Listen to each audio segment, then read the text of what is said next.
Mesdames, Mesdemoiselles, Messieurs, bonjour. Tout d'abord, je vais commencer par me présenter.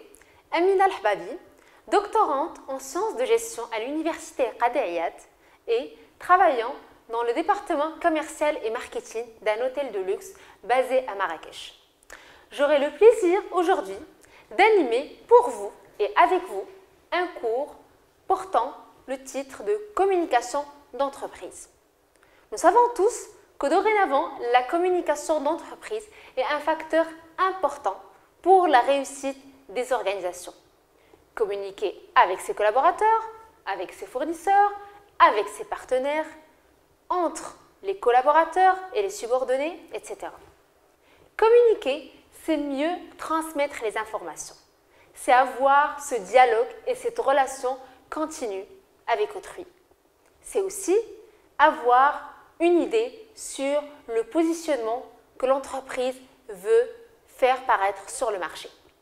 Il est donc important de s'intéresser à la communication d'entreprise, de voir quelles sont les théories qui ont été mobilisées dans ce sens, quel est le lien entre la communication et l'entreprise, ainsi que la structure, mais également comment la communication interpersonnelle et la gestion de la relation client sont des facteurs clés de succès qui sont importants pour réussir une communication d'entreprise.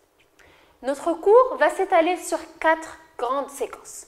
Premièrement, nous allons voir les rapports entre la communication et la stratégie. Dans ce sens, un aperçu général serait le début de cette séquence, suivi par la théorie des ressources et la communication. Nous allons également traiter la théorie des stakeholders ou des parties prenantes ainsi que la communication. Par la suite, nous allons voir l'ensemble des modèles de la communication d'entreprise. Par la suite, nous allons traiter de la deuxième séquence, les rapports entre communication et structure.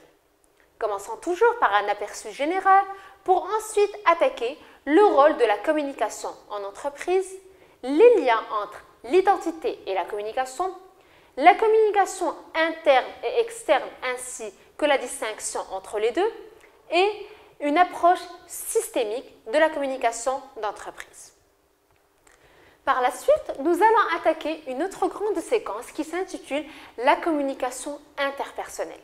Donc, voir comment réussir cette forme de communication dans un contexte organisationnel. Nous allons commencer par définir le concept. Par la suite, nous allons voir quelles sont les bases de la communication interpersonnelle qui permettent de la réussir.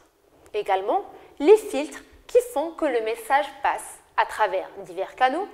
Ensuite, les codes de la communication interpersonnelle, les obstacles qui font qu'une communication peut ne pas aboutir ou le message peut être mal interprété, pour finir avec les enjeux de la communication interpersonnelle que nous devons prendre en considération et mesurer.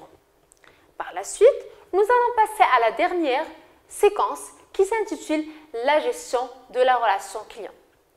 Communiquer, c'est bien, oui, avec les collaborateurs, mais également avec le client comme un centre d'attention important pour l'entreprise.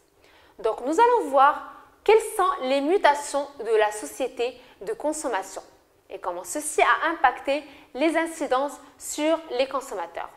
Également, nous allons mesurer cela et voir quel est l'impact de ces évolutions sur le marketing. Par la suite, nous allons nous intéresser plus à la gestion de relations clients comme un principe organisationnel que nous retrouvons de plus en plus dans les entreprises.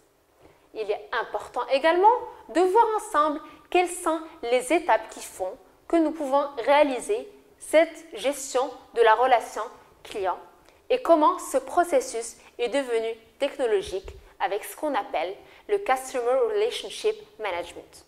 Pour finir, nous allons voir quels sont les enjeux de la gestion de la relation client à maîtriser et à prendre en considération pour réussir une relation win-win avec le client.